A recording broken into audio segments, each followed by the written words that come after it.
I'd love to turn it over and introduce you to Dr. Leah Temper, who has just returned back to Montreal also from COP27, to start us off with some information about the campaign. Thank you, Nat. And it's really great to be here. I'm very excited about this event. I've actually been organizing with For Our Kids Montreal from before I joined CAPE and began working on this campaign.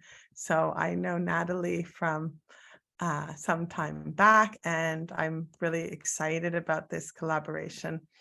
I'm going to share a short little presentation about the campaign, the Fossil Fuel Ad Ban at CAPE. As you know, CAPE is the Canadian Association of Physicians for the Environment, and we work on a healthy planet, environmental justice, and it's a physician-led organization that works across the country.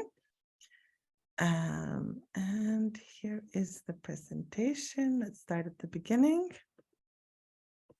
Oh, there we go. I'll just play the slide. Great. Can you all see? Thank you. And I am based in Montreal, or Tiohtià:ke, the unoccupied, unceded territory of the Mohawk Nation. So the campaign I'm going to talk to you about today is called Fossil Fuel Ads Make Us Sick. And yeah, they make us sick in more ways than one, at least for me. And here we go. Here's a few examples of the type of fossil fuel ads that you might be exposed to. There's ads talking about clean natural gas, that you can drive carbon neutral. This is a Shell ad. I'm sure you've seen many ads talking about renewable natural gas. And the most recent ad campaign that it's even been playing before movies, people have told me, has been the very aggressive advertising campaign from the Pathways Alliance project, which is the 6 tar sands producers and amongst the biggest polluters in Canada. And their campaign slogan is "Clear the Air," which ironically was the slogan we almost used for this campaign when we first launched it on Clean Air Day, June 8th of last year. So we launched the campaign on June 8th with a letter to 5 of our ministers from health organizations across the country, about 34 health organizations. And essentially our ask is that fossil fuels advertising should be banned following the model of tobacco. Fossil fuels, and the campaign aims to sort of get across the message that the climate crisis and the fossil fuel air pollution are public health crises on the order and much more serious, and they kill many more people than tobacco and will kill many more people than tobacco. So why don't we use some of the tools and methods that were used in order to help contest the tobacco epidemic in Canada, that have been quite successful, at least here. For example, in 1950, I think about 1960, about 50% of the population, adult population, smoked. Today, that's down to below 15%. So of course, taxes is one aspect of that. But the biggest aspect that we like to focus on in this campaign is the denormalization of the behaviors that was achieved through bans on advertising. So in this letter, of course, we lay out all the different problems with the fossil fuel advertising. And when we say fossil fuels advertising in the campaign, we are referring, of course, to the type of ads that I just showed you, which are directly for oil and gas. of course, for utilities like natural gas in your home, and then also for gas-powered cars and vehicles. So it's quite comprehensive. And of course, we know that this advertising, of course, fuels consumption for the very products that we want to move away from.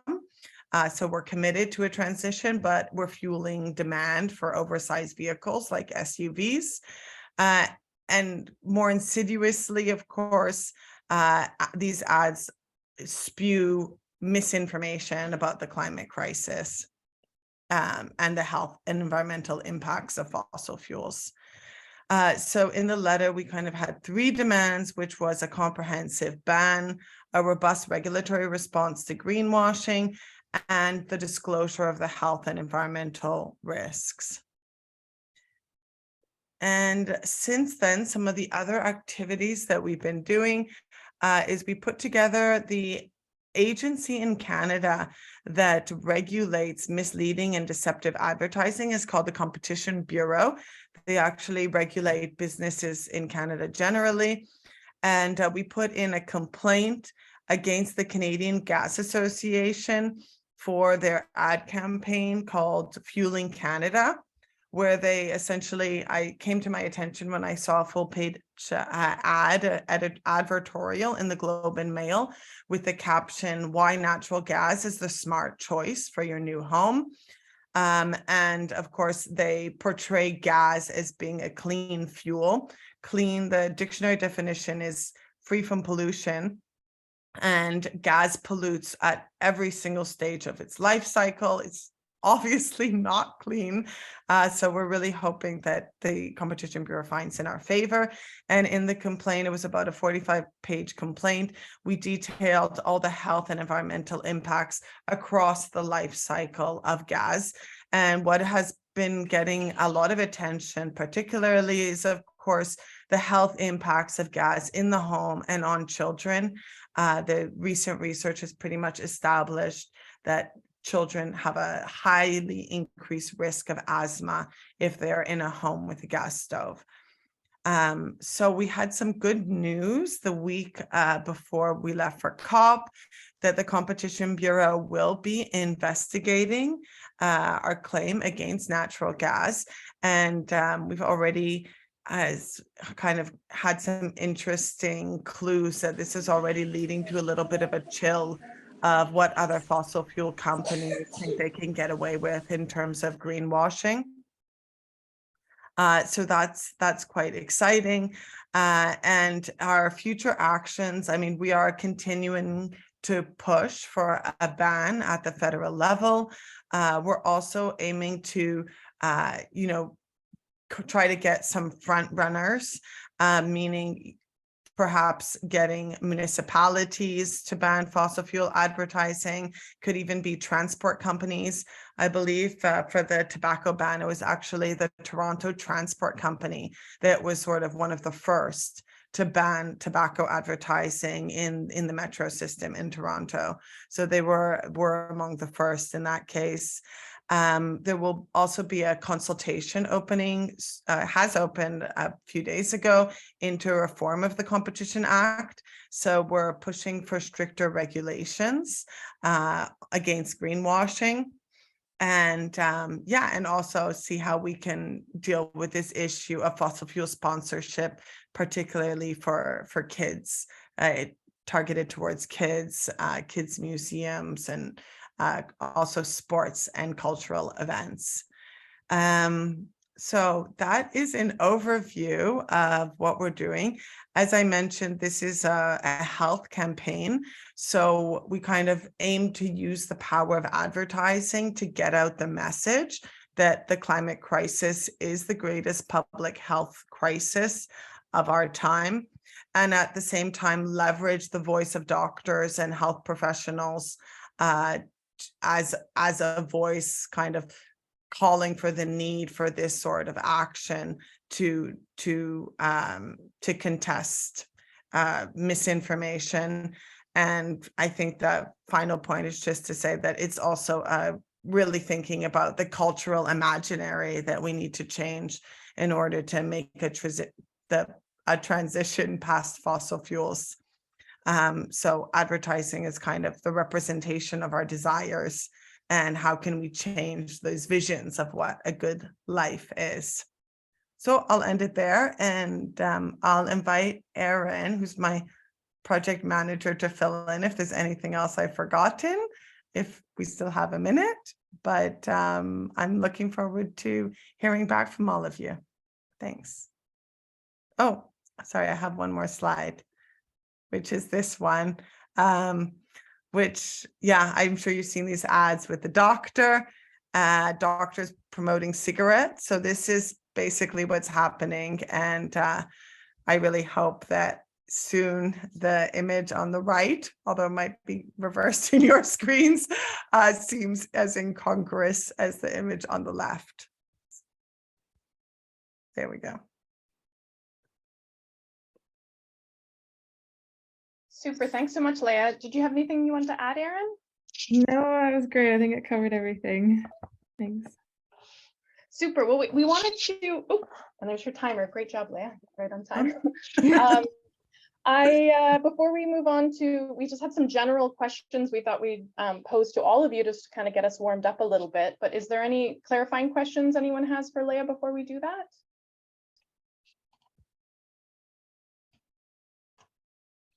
Okay, super. I don't see any hands. Again, if you want to speak, you can raise your hand if it's a visual, or you can use the reactions button in your bottom toolbar, and there's a raise hand icon. But yeah, we had a few questions we wanted to, there's a few, don't feel like you have to answer all of them, but we just wanted to get a little bit of feedback from all of you about your awareness or knowledge or about fossil fuel ads around you. So I'm just going to paste the questions in the chat, and then I'll read them aloud if that is helpful. And then we can just do a popcorn. So as you have something that you want to share, just raise your hand and I'll call on us in an order. So our questions are, where do you personally notice fossil fuel corporate advertising, or from the automotive sector? Where do you see those kinds of ads most? For those of you with kids or grandkids, are they prevalent anywhere your kids tend to frequent, like museums or festivals? Or does anyone have kids in their life whose maybe sports leagues are sponsored by fossil fuel companies? What companies or brands do you maybe notice most in your community?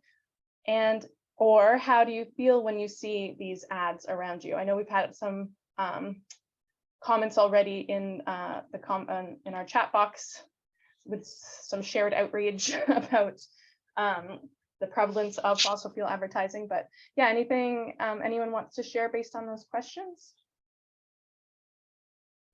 And I'll give you a second to read them too in the chat. There's no rush. I know it's a bunch of things back to back there for you.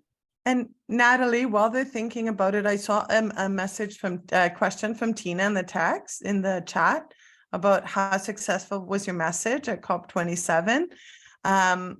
So I'm really happy at what we did there. We had a presentation at about the campaign at the Canada Pavilion. There was, quite a lot of senators and present in the room, for example. We also had a presentation at the World Health Organization Pavilion with the participation of the lead on climate at the World Health Organization, who said she 100% endorsed the campaign, because we're also kind of hoping at the international level that we could someday have something like the International Tobacco Convention for fossil fuels, which would also include limits on lobbying, advertising, etc. So I think it's a new campaign. So, it of course wasn't part of the negotiations, but I think at this stage, the initial point was to get the message out there and people know that it's happening, and as we begin, use that as a basis to build momentum, both in Canada and internationally. So we also did co-presented with other groups that I think Leila's going to talk about that have been working on fossil fuel advertising in the Netherlands, for example. So I would say yes. I just saw a Guardian article today where they referenced it and said the WHO supports it. So that was, we'll share it in the chat. Super, and I really appreciate folks are sharing too in the chat. Alex has shared that you're seeing a lot of ads for trucks on sports events, especially football and hockey. Those are things I don't watch, so that's very interesting for me to know. Fortis ads on Global TV News.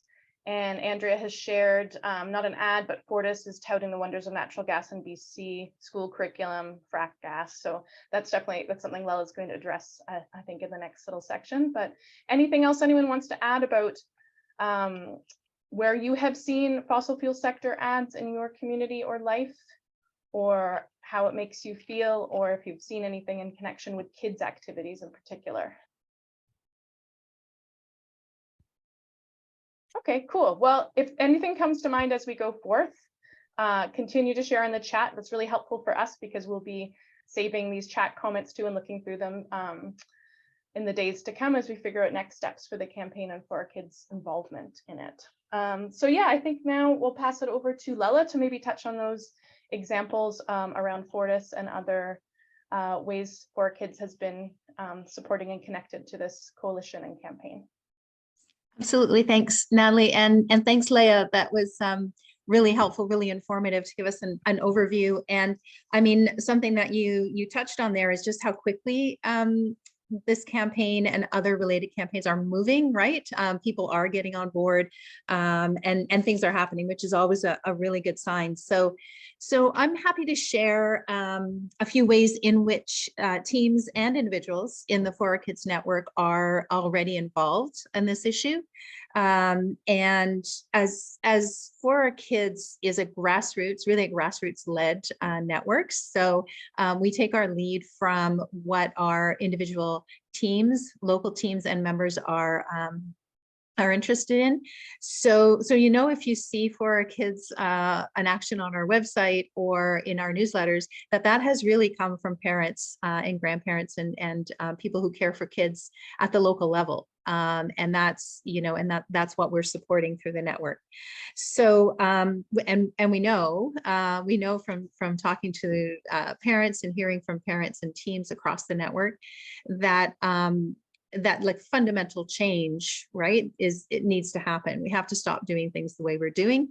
And our whole reliance as a society on oil and gas it just has to change in order for us to make a more sustainable future for our kids. So a couple of ways that we're involved in already, and Leah did a great job of outlining the CAPE campaign, Fossil Fuel Ads Make Us Sick. So 4Kids is a coalition member with CAPE on that. So have signed their open letter. We're sharing and promoting all of those activities. So you can, if you are part of the 4Kids Network, you'll hear about that through our newsletters and you'll see it on our social media posts. And if you're not part of the 4Kids Network, you can obviously still sign the open letter or join 4Kids and be part of that work. And then the other one Leah mentioned as well, this is really interesting, and it is the ad ban campaigns that are happening around the world. So the ones that are advocating at the municipal level for a ban for fossil fuel ads. So I was just going to share my screen, if you bear with me for just a second here, because I'd like you to see what that looks like. And there's an example that I'd in particular like you to see. So give me 1 second here. What's up? Okay. So so this is the website, and we'll put a link in the chat. This is the website that tracks all the different municipalities around the world that are calling for and or have already banned fossil fuel advertisements. So really interesting. The countries that are on here: Australia, lots in the Netherlands, UK. And here's the action right now from Canada. And there is the municipal, the municipal ones are listed a little bit further down. Kind of interesting when I was scrolling down this list to see that when we come to Canada, right here, you know, poor Councillor Daniel LeBlanc tried in Regina and withdrew support because it was just, the opposition was just too strong. not, I'm not even saying that to be, in a flippant way. That's very real. And we know from our teams particularly in provinces such as Alberta and Saskatchewan, that this is something that's very difficult to bring forward, very challenging, and gets a lot of opposition. Part of what we do as in supporting parents and teams in taking on actions like this is really to build that strength, that confidence, that power that comes from acting collectively. So it's really difficult for one person to take this on and take it forward. We have so much more strength when we act collectively, and we can provide the resources and the kind of information that you need and the tools that you need and the training that you need to take on an action like this. So when we get into the breakout sessions a little bit further, a little bit later on tonight, keep that in mind, because we'll be asking you, if you were to take something like this forward, what would you need? What would make you feel that you were able to take on this initiative? And then I wanted to mention one more, which is the Fortis BC learning materials that they provided to BC teachers. It's been mentioned a couple of times in the chat, and I'm just going to find that site. Just bear with me here. All right, and I'll just share my screen again. So we were alerted to this by some of our teams, but also by Dogwood in BC. They were tracking this, and we can put the link to this page as well in the chat. This is on the For Our Kids website, and it just gives you sort of the highlights from the campaign that we ran with Dogwood to call for these materials that were developed by Fortis BC, which were out promotion of natural gas, to be taken down, to be taken out of circulation as curriculum material. There's so many problems with this program called Energy Leaders. It's not just the curriculum material that they've provided. They partnered with BC Lions football team who came into the classroom, and part of what they were doing was basically promoting Fortis BC and its natural gas products. When someone contacted the BC Lions to let them know this, they immediately got a response, very interesting, and said that they were not aware of this connection. They hadn't thought it through. They were going to review it, etc. So, I mean, just to say that individual actions and parents acting and voicing their concerns really can impact what happens. This is just an example of what was in the curriculum material in a grade 7 lesson about climate change. Yeah, greenhouse gases being generally a good thing for humans is would make you question. Which make you question.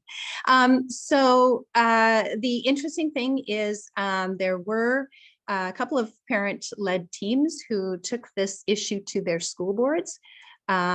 School boards, at least in BC, it's true to varying degrees in other provinces, and Jennifer's going to give us a really good overview of this kind of issue in the school system. In BC, school boards are not really, like, they don't set the curriculum, they don't look at all the curriculum material, that's not their role. However, they do set guidelines and they have values and principles as a board.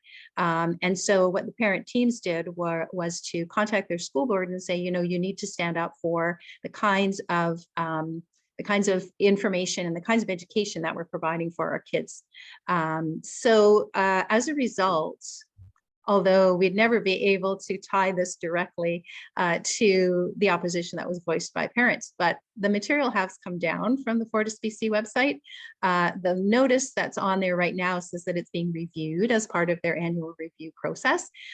It could be that they put the material back up again. We're being vigilant about that. But it does show you the impact that these kinds of actions can have. So Jennifer will give us an overview of how widespread this is within the education system, which is really eye-opening. And And then when we get into the breakout sessions, we'd be really interested in hearing if you've got any examples of this that you've noticed, and how likely you are to take something like this on at your school district, how we can support you in doing this. And with that, I think I might be just at or just over time. So I'll stop, but happy to answer any quick questions. I think we're doing great for time. Yeah, I see a hand from Andrea. And if anyone else has any clarifying questions for Lela before we move to Jennifer. Go ahead, Andrea.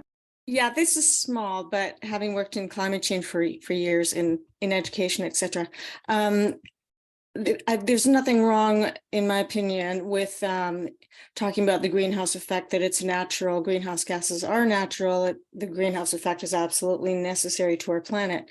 So that's okay. I mean, that's totally important for kids to understand, but it has to be followed by what's happened now, which is the enhanced greenhouse effect, which is just destroying our planet, and fossil fuels are the main cause of that. So I just wanted to clarify that part. Absolutely. Yeah. Thank you, Andrea. Really good point. And as I was using that example, I thought, you know what, I need to put more context into this, and I should have put more context into it. So thank you for doing that. Absolutely. And it also points out, right, how precise we need to be, and how much we need to really frame our discussions, right? It's a nuanced issue, and it's a complex issue.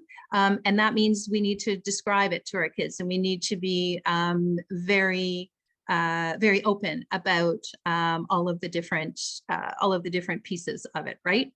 We can't be providing one side or the other. It has to be the full picture. Thank you so much for bringing that forward. Yeah. Super. Any other questions for Lela before we move on? Okay, and again, feel free to use the chat if you prefer. And I guess we'll do a little bit of a deeper dive into the complexity of fossil fuel entanglement with our school system, because Jennifer has been doing a bunch of research in collaboration with CAPE. So I'll turn it over to you, Jennifer, to share that information. Thank you. Great. Thank you so much, Natalie, for the welcome. And thanks to Lela for the great introduction into the school issue. I'm excited to be with you all tonight. Thanks for taking time out of your day to be in solidarity for, a very deep thing in our hearts, which is the generations coming, right, and children and their health. And so what's happening in education is very much about whether or not we will support young people with the challenges that they're faced with now. And so I'm speaking to you tonight from London, Ontario, and yeah, I'll just be sharing some ideas, giving you a little bit of an overview of what's happening in education, expanding on some examples like the Fortis BC case. And I'm also speaking to you as a climate educator and a person who's involved in critical climate education teacher training. Okay, so here we go. I will share my screen with you. Let's see. Sorry about that. Okay, so yeah, I just want to start by just opening the question, really, what do we envision? What do we hope for climate education for younger generations in a climate emergency? Right, we probably all, if we stop and take a moment, have dreams for what we would hope for them in this very challenging time. So we can hold that in our hearts. And I'll share a couple of key ideas that are emerging in the field, and I know that are dear to me in terms of what young people need in climate education. So maybe, for example, we want young people to be cared for, their feelings and their well-being. We want them to have a space to be honest about their serious concerns that they have about their future, about their worry.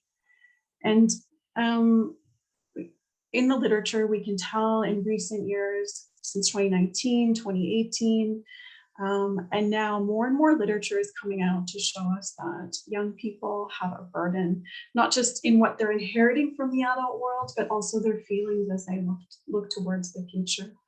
So here's just one study. This was a study by Hickman and al. That came out in the Nature journal.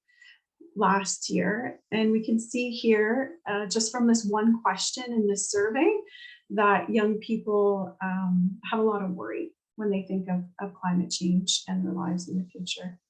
So this survey was randomly selected young people ages 11 to 16 from both places that are on the front line of climate disaster and also places of privilege in the global north. And still the results showed quite like dramatic feelings of worry. And a portion of those young people said that it's a burden for them, like on a daily basis. So something else maybe we care about is like how like empowered young people feel when they're interacting and thinking about climate change, this sense of efficacy, like are they getting stories of like meaningful solutions, the ways in which civil society organizations like For Our Kids and CAPE and just broader civil society across the globe are acting for change and seeing stories of adults who are committed to serious change. Finally, also, you know, I would hope, you know, that the information that young people are getting is accurate. Are they getting the correct information to know, you know, to help prepare them for their future, but also to know like how to participate in meaningful change if they wish to. So I want to share one study with you tonight about kind of the state of climate education in Canada. And this study is from Field et al. It's probably the most comprehensive study so far on climate education in Canada. And it shows that about half of Canadian students ages 12 to 17 don't feel empowered. They don't have a sense of efficacy. They're not learning about meaningful solutions, and they're afraid about humanity not responding. Also, this study also showed that about 46% of Canadian students know that climate change is human caused. So not even half are getting that very important information that humans are causing it and we can change it, and there are ways to change it. And in fact, teachers are not getting support, and teachers are not getting like proper supports through their school boards, through their ministries. And about 1/3 of Canadian teachers are actually still teaching climate change as a debate. So we might ask ourselves, like, why would this be happening when the science is so clear? And so tonight, as we're all concerned about fossil fuel influence in advertising, we want to share some more ideas about this situation in education in schools. So here are some fossil fuel companies that are quite involved in climate education in Canada. These are companies that, you know, fund education institutions doing climate education work. They shape materials. They run different types of events in collaboration with climate education groups, or also maybe just going on their own directly into schools. So we already heard the example of Fortis BC really launching these programs and working with professional athletes to run these programs on climate misinformation. But there are other companies, a lot more other companies as well, working in Canada on this. ATCO is another example of a company going directly into schools. ATCO shares climate and energy information with grade 4 students. But most of the time, these companies work quietly. And these companies have been working on this issue since the 1990s at least, is when it became more of a consensus in the fossil fuel industry in Canada that what happens in education with the next generations is really important to support for their companies and support for their industry. So I just want to share a couple of quotes with you from a Walrus article. You may have seen it. I'll share it in the links later if you haven't, but it was an article from this year in the Walrus that was quoting different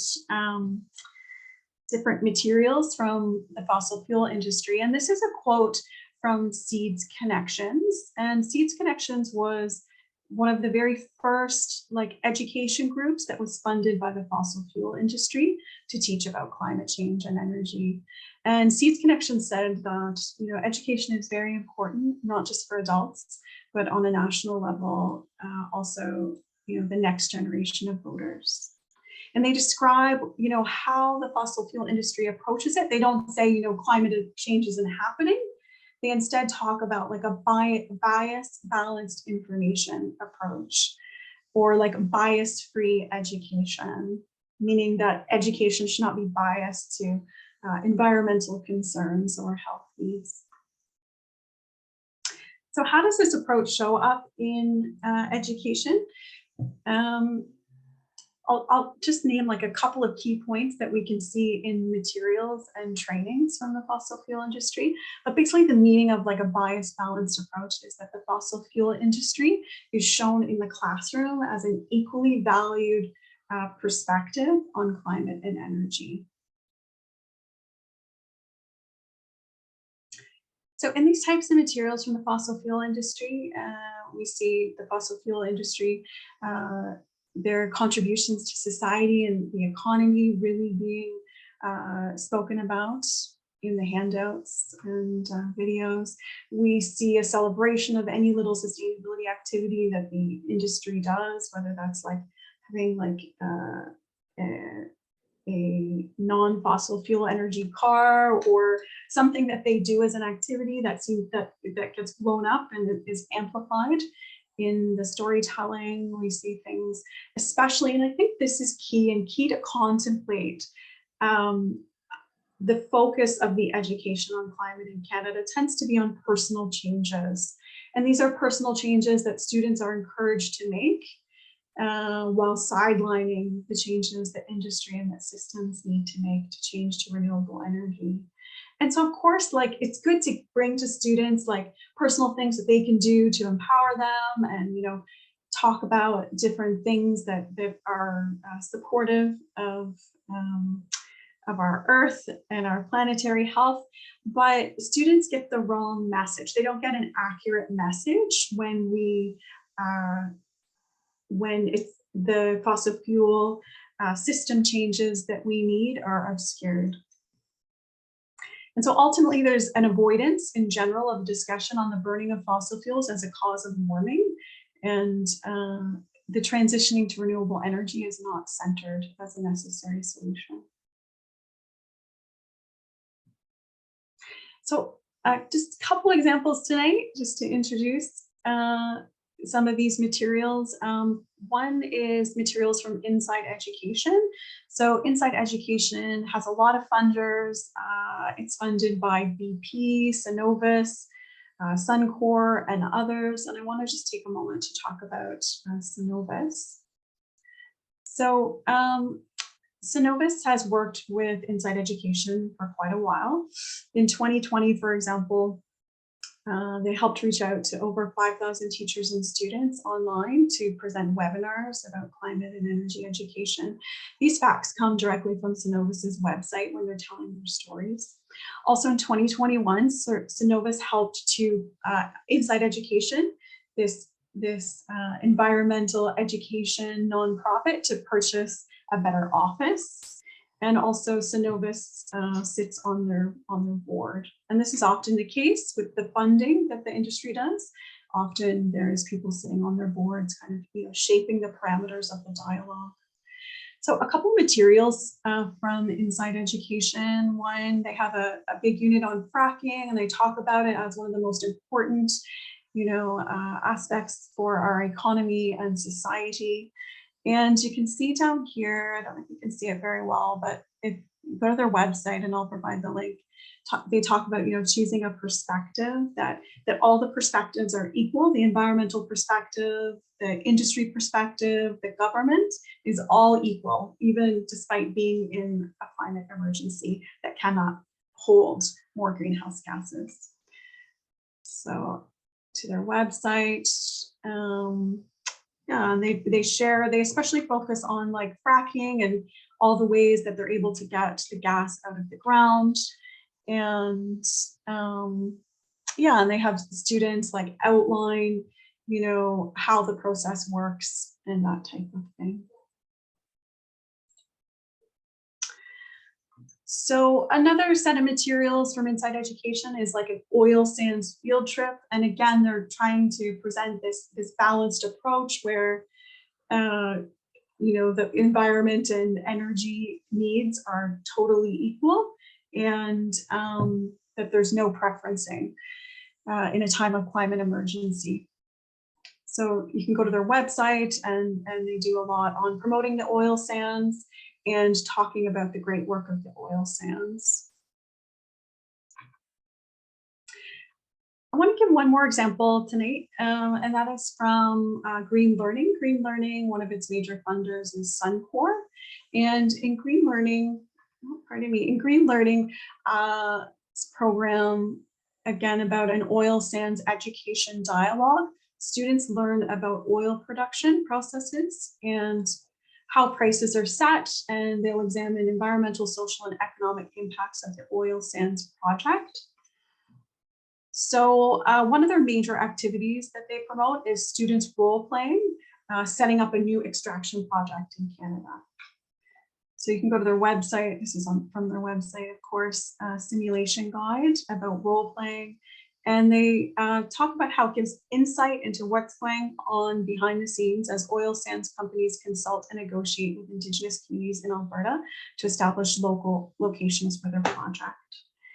And in this role play, they lay out all these materials for the teachers, and it talks about the different stages of the process. And the goal is to get to a final offer of consultations to do another extraction project. And as an educator, I just asked myself, you know, students in Canada are getting about 1 to 10 hours of climate education at best. Like, I wonder why we're giving role plays about making a new extraction project. Yeah, that's it. A little bit of materials. I'll put some of those links in the chat. If you want to go back and look at any of them, there's lots more materials out there as well. Okay, thank you. Thank you so much, Jennifer. Okay, awesome. Well, as Lela has shared, we have done some work on this campaign, but really we wanted tonight to be sort of a re-energization, is that a word, of what the For Kids Network could do to work on kicking fossil fuel ads out of our schools and communities. So we did want to hear a bit more from you about what might be of interest to work on, or what you think parents, guardians, and grandparents could maybe do to influence this issue. So we're going to break out into 3 smaller groups.